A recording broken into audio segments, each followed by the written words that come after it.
Well, the early morning hours on Bourbon Street in New Orleans, Tara visited the street in a brazen act of terrorism. The question now is being asked, could this have been prevented?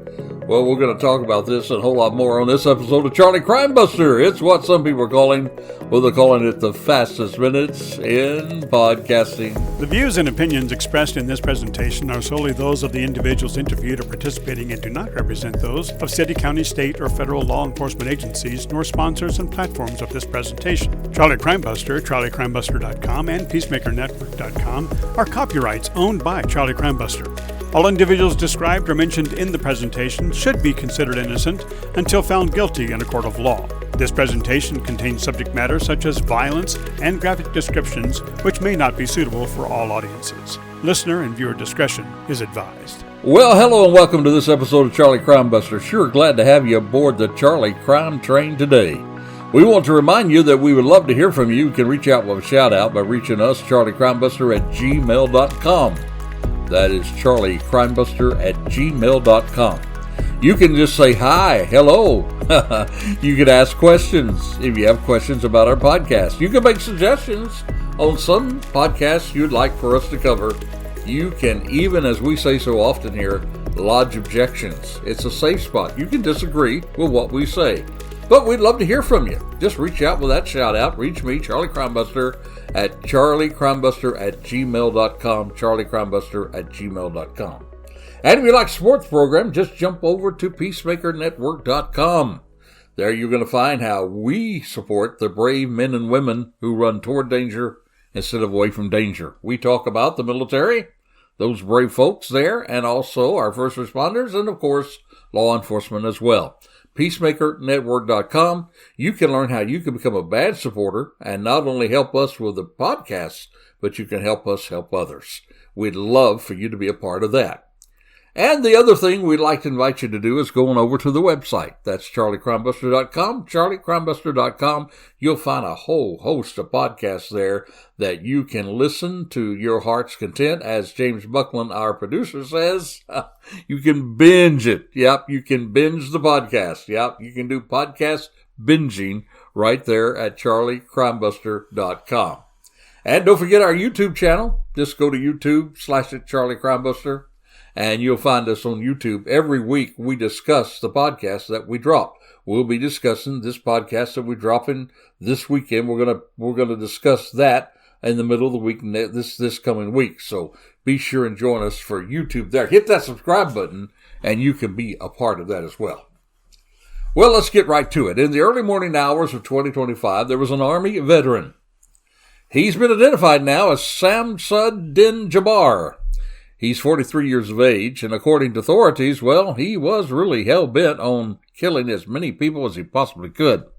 And the way he did that, well, he had a long rifle and he had a gun, but the real way that he did his damage was through running over people in a pickup truck that he had rented. In fact, he took that pickup truck right around a parked police car that had been placed as a barricade, and then he plowed into the crowds on Bourbon Street there in New Orleans on New Year's Day. It happened around 3 a.m. in the morning. And folks, don't forget, at 3 a.m. in the morning on Bourbon Street on New Year's Day, it is crowded. And there were a host of people there. And unfortunately, there were a lot of people killed, 14, and he injured dozens of others. Reports then tell us that he actually hit a crane that was parked in the roadway. And he exited that wrecked pickup. And he had an assault rifle. He actually opened the fire on police officers that were coming to the rescue. And boy, they came quickly. He was also even armed with a handgun. And we know now that at least 2 police officers were shot and wounded as they charged into that scene to take him down. And the officers, of course, they returned fire and they killed Jabar. And by the way, Jabar was a U.S. citizen, by the way, from Texas, was also an Army veteran. Not a veteran, but he was an Army veteran. He actually had served overseas. He did a lot of logistics, helping sort mail, this sort of thing. And then he got into the IT department and helped them in that area as well. I say that really leads us to realize probably the way that he got radicalized and became a part of ISIS was probably because he went to the dark web And there he got, turned on to ISIS and this extremist Muslim belief that Americans are all enemies and we are unbelievers and that we deserve to be killed. And, well, he bought into that. And he did what he could to kill as many people as he could there on Bourbon Street on New Year's Day. But our episode today now, we're going to go a little different route on it. We know he did this. We know that he was killed by police there that day. And we know he killed other people. And we know that he had problems in his life, as we talked about it last week. He did not have a perfect life.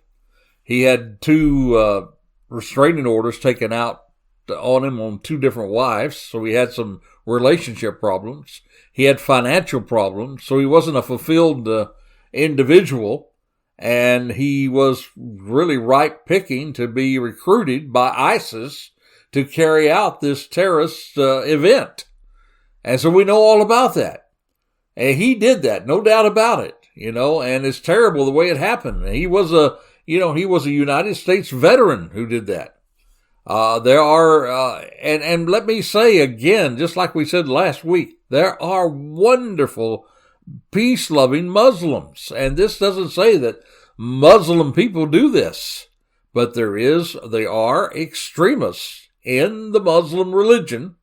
There are extremists in the Muslim religion that do believe that America is a part of the devil, that we are unbelievers and that we deserve to die, and they have pledged to kill us. So there are people out there that want to kill us. If you're an American, there are people that want to kill you. And it is this extreme Muslim group that identifies with ISIS and some of these other terror groups. So it did happen. And it's unfortunate that it happened. And there were a lot of wonderful people there, a lot of young people there. This was the day of the Sugar Bowl. And there were a lot of college students in town. And there was young people who were taken from us much, much too early. And whether you were young or old, if you lost your life that night, somebody misses you terribly. There are wonderful victims that unfortunately fell at his hand. And there are families that are grieving today because of it. Instead of looking forward for a year of joy and happiness, they're looking at a year of sadness. And that's a terrible, terrible thing. But today, we're going to switch over a little bit. And we're going to talk about what some people will call Monday morning quarterbacking. That's right. In other words, you and I both know it's real easy to pick out what went wrong in a football game on Monday when the football game was played over the weekend. We call that Monday morning quarterbacking. We think about it on Monday. But there are teams, by the way, who do this for a reason. They literally study the film of the previous game, and they study on ways that they can improve their game. I remember in my own life as a football player that after we would play our games, we had to come back the next week, sometimes on Sunday evening and Monday evening. We had to watch the game on film. And boy, it was some embarrassing times if you goofed up, because sometimes the coach would stop the film and run it back, and you could see yourself goofing up all the time. Kind of reminded me years ago, they used to have this guy on sports on TV, and he was coming down the ski slope and he just tumbled over and over and over again. And I always thought, boy, how'd you like to be that guy that every time they started their sports program, you saw this guy tumbling over and over and over again? Well, sometimes they would do that at football practice the next week when we would study the game film. But there was a reason we were doing that. We were doing that so we could improve our game. Well, in the same way, people in the military and people in law enforcement, when we've done missions or we've done raids or we've done some sort of event, we too study what took place. And most of the time in military and sometimes in law enforcement, it's called an after-action report. After-action report, an AAR. In other words, you study what took place. Were there ways that you could improve it? Were there ways that you blew it? Were there some mistakes you made? Is there ways you can correct that from that not happening again? Well, it's same thing that we're doing on the podcast today. We're going to kind of do an after-action report. It's always used to improve the mission. But now today, my friend, there are a lot of people that are both formally and informally now doing an after-action report on the event that occurred on Bourbon Street in the early morning hours of New Year's Day. And there are some people out there that are very vocal on the fact that they believe that this tragedy could have been prevented. Are they right in saying that?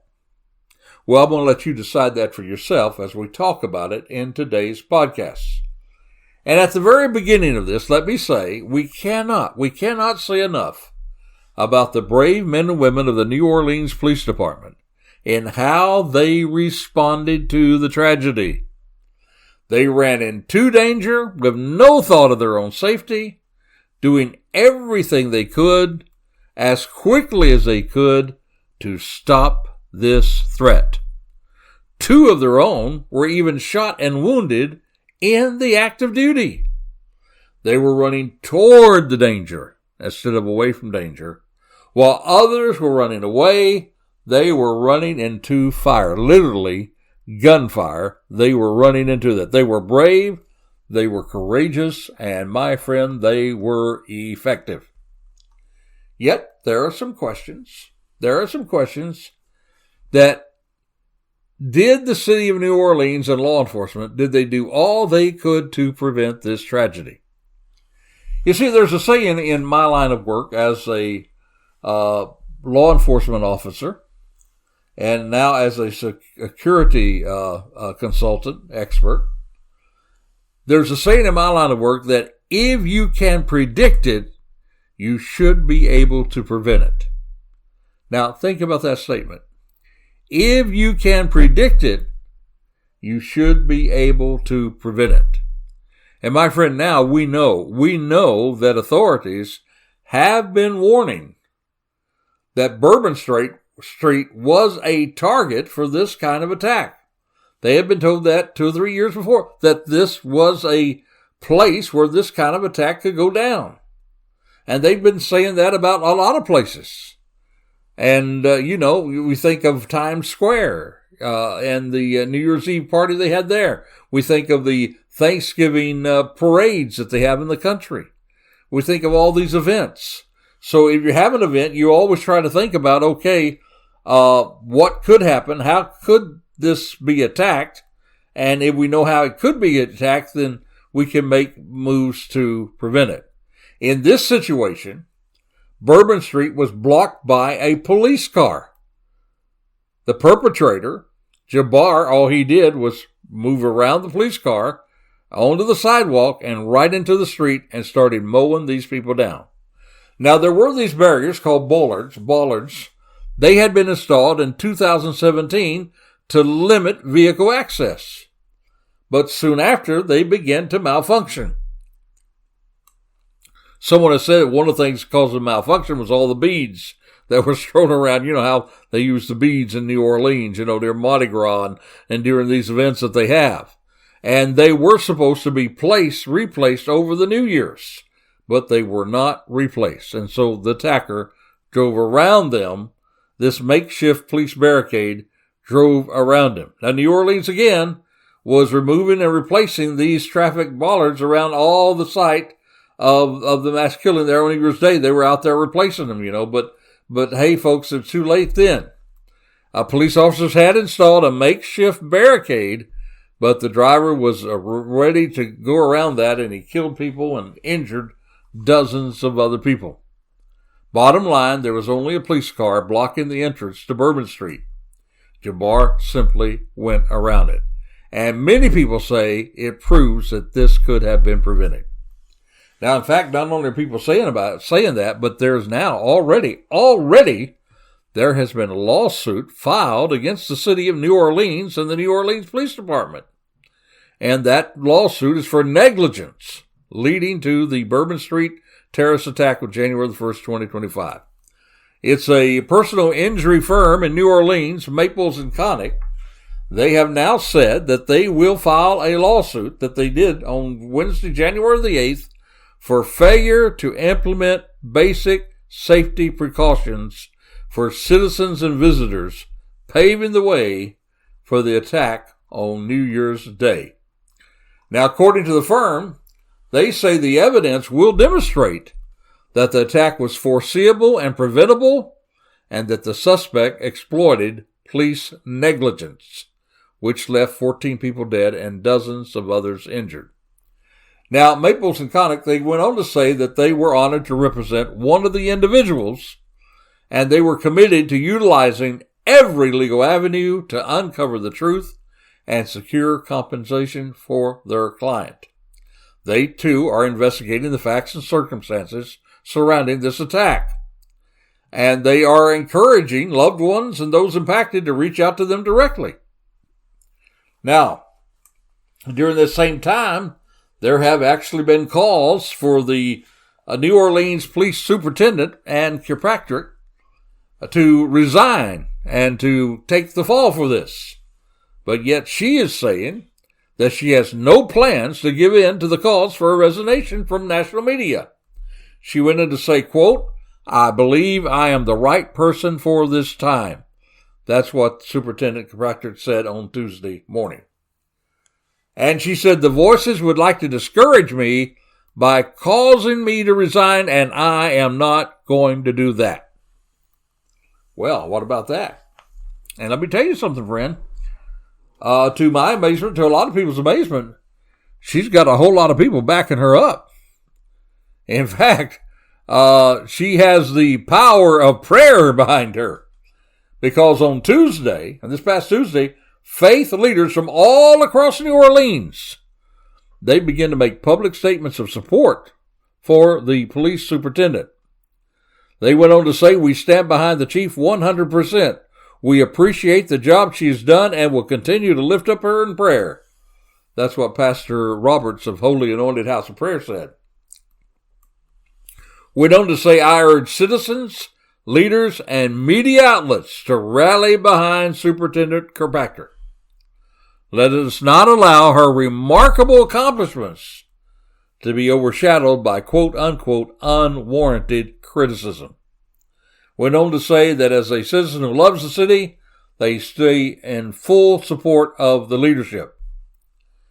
And my friend, even Fox News has even called for her resignation, at least some people on Fox News. Judge Jeannie Pearl, she said, "This is a woman who needs to be fired." She said, "I'm sorry, people died because of your actions." And she said she's arrogant about it. But my friend, even though she said that, and others said that, there was another Tyrus, a Fox News contributor, said, "This is when you say this is on me and you resign." But my friend, I want you to know, even though they're saying that, it is quite different from the local leaders of New Orleans and from the French Quarter. Because she also has, get this, the Police Association of New Orleans and the Fraternal Order of Police are all standing by their police superintendent. So the FOP said they are proud of the superintendent and their leadership. Went on to say there are some in the national media who call for her removal for her response to the Bourbon Street attack. But their voices are outweighed by the support she receives here in New Orleans and by the men and women of the New Orleans Police Department. Hey, listen, it's easy to want somebody to take the fall for this, and they usually go for the person in charge when they do that. But let me tell you, friend, the bottom line is the superintendent didn't do this. The person that's responsible for this is Jabar. And I don't know, could they have done better? In any situation, we can do better. In any situation, we can improve. But it seems like the community is standing right with her. Now, in just a moment, I'm going to share with you some ways that I think that this attack could have been prevented. Not saying it's on the superintendent of police.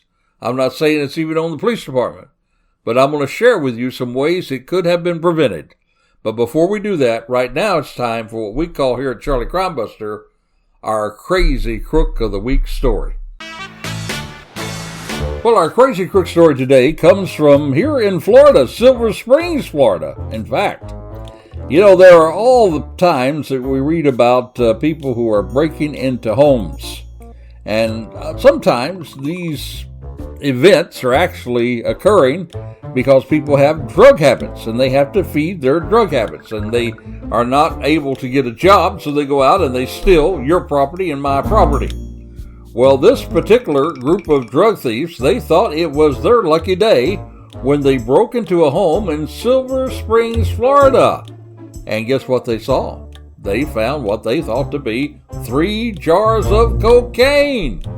Man, they took it home and they began to snort the contents, and then they discovered something. They discovered that what they thought was jars of cocaine, well, in fact, it was urns, and the stuff that they were snorting was the cremains of the victim's husbands and 2 dogs. So, my friend, our Crazy Crook story today is about this trio of drug thieves who breaks into a home in Silver Springs, steals what they think are 3 jars of cocaine, and instead it was the remains of this lady's husband and her 2 dogs. These, my friend, this duo of drug thieves are indeed Charlie Crimebuster's Crazy Crooks of the Week. All right, my friend, as I say, you just can't make this stuff up. Well, I'm going to talk to you about how this could have been prevented. And I'm not throwing the police chief under the bus. I'm not throwing New Orleans City under the bus. I'm certainly not throwing those brave men and women who went and stopped this threat like they were supposed to do. But I am saying there's ways that we can stop this from happening. And it always goes back to this idea of what we say often here on Charlie Crimebuster: if you see something, say something. Here was a man that was spiraling out of control. He was having problems. He was a Muslim, and he began to get kind of fanatical about his beliefs. He took some time and he went to Egypt. There are all kinds of situations where you can see that this guy is moving into a direction that perhaps he should not be going. When you see somebody moving in these directions, this is the time for you and I to get involved. And this has to do not only with a terrorist activity, but it also has to do with mass shooting. There are some stages of a mass shooter that I think you can also apply to a terrorist act. The first stage is what we call the planning stage. This is when a person is suddenly making up their mind they're going to do something diabolical like this. It could be a person who decides they're going to shoot up a school, and so they begin to share some posts about it. By the way, does that sound familiar? Jabar himself, before he did this terrible deed, he went online and he posted his loyalty, his pledge of allegiance to ISIS. So if you see somebody posting something about going to shoot up a school or pledging their loyalty to ISIS, that is a good time, if you see something, to say something. That is a good time for investigators to put this person on their radar. So there's always, anytime you have these acts, there's a time that you plan it out. This guy even went, we know now, and he went and he cased out the city before he did this deed. He went and he rented out an R&B, you know. I mean, here's a guy who's not doing something he normally does, you know. If you knew him, if you were close to him and you saw him doing these things, then maybe that would have been a good time to have said something. So there's a planning stage. There's a second stage with what I call the procurement stage. All these starts with the word P. Procurement means that now he's got to get something to make this happen. In this situation, he rented this pickup truck. In this situation, he prepared bombs, and he had to get material to put these bombs together. So he's procuring things to make this happen. Somebody who's going to do a mass shooting may go out and buy a whole bunch of ammo. That person may, and many times have, gone to the gun range and begin to practice. We had a situation in Daytona Beach a couple years ago where some students saw a guy who was beginning to act in this way and talk in this way. They saw something and they said something, and our wonderful police department and sheriff's department working together were able to arrest this person on the very day that he was going to a college and he would plan to shoot up the college. They arrested him as he was on his way to the gun range to practice his deed. And so this is a good time to get them. There's the planning, there's the procurement, and then there is usually a practice time. So follow along with me now. There is the planning stage, there is the procurement stage, and then there's the practice stage. And if you can catch people during this time, it's a good time to see something and say something. Now, the next part of it is what I call the placement stage. In other words, you're going to go do something, you got to get there, right? If you're going to go shoot up a school, and you're seeing somebody who's going to shoot up a school, they get in the parking lot, they get out, and they have a long gun with them. Well, hey, man, he is getting ready to place himself into the crime scene in order to perpetrate his crime. So if we can stop him in the parking lot, then we can save lives at that point. So anytime during these stages, we can do it. If this guy is driving down the road and he has an ISIS flag in his back truck, maybe this is a good time to call the cops and say, hey, there's this guy driving around town with an ISIS flag on the back of his truck. This is New Year's Eve and the New Year's Day. Maybe a good time to call the cops and say, hey, I saw this truck. He's got an ISIS flag behind him. It's not against the law for him to have the ISIS flag, but it certainly is enough reasonable suspicion for the police to be alerted and then maybe to take a look at him, maybe find him in violation of something and pull him over. And then if they pulled him over, they'd find, all this material that he had, the bomb material, the gun, the long gun, and all this, and they might have stopped it at that time. So there is that placement time when you can stop him. If they could have stopped him before he got to that sidewalk, think of the lives that would have been saved. And, this would have been a good time for those barriers to be up so he couldn't get around that police car. There is the placement. He was coming there to that point, but he was able to get away the barrier of the police car that they had there. So this was a time that he could have been stopped. And the last thing we want to say, and again, it's with the word P, and it's participation. So in this situation, that's when they stopped him. They stopped him while he was participating in killing other people. And you say, well, that's too late. Well, it's late, but it's not too late, because if they hadn't stopped him, think of how many more people would have died. He had a long gun with him. He was ready to do a lot more damage than he already had done when the police got there and when they stopped him. So keep in mind these stages of a mass shooter or someone who's going to do these kind of deeds. There is, first of all, the planning. Then there is the procurement of material for them to do their deed. Then there's most often the practice. And then there's the placement, putting yourself there. And then there's the participation. The quicker we can stop him as he goes through those stages, the more lives we can save. So if you see people in any of these stages, if you see something, say something. Hey, if you even are suspicious, you can still report it. The police can investigate it. There may be something there, may not be something there, but it would be better for it to be investigated and there was something there as it would be just to let it go and not say something. If you see something, say something. Well, we've already run out of time on this podcast today. Thank you for joining us. Till this time next time, this is Charlie Crimebuster reminding you, stay safe, stay alert. For the life you save, it may be your very own. You have been listening to Charlie Crimebuster. You can find additional podcasts at charliecrimebuster.com. You can also support our first responders, military, and law enforcement communities at peacemakernetwork.com. Or subscribe to our YouTube channel using tag @CharlieCrimebuster. Even visit our Facebook page, facebook.com/CharlieCrimebuster. Or if you would like to make suggestions for future podcasts, please send your ideas to charliecrimebuster@gmail.com. That's charliecrimebuster@gmail.com. Thank you for joining us today, and we hope that you will join us next week for another exciting crime story with Charlie Crimebuster.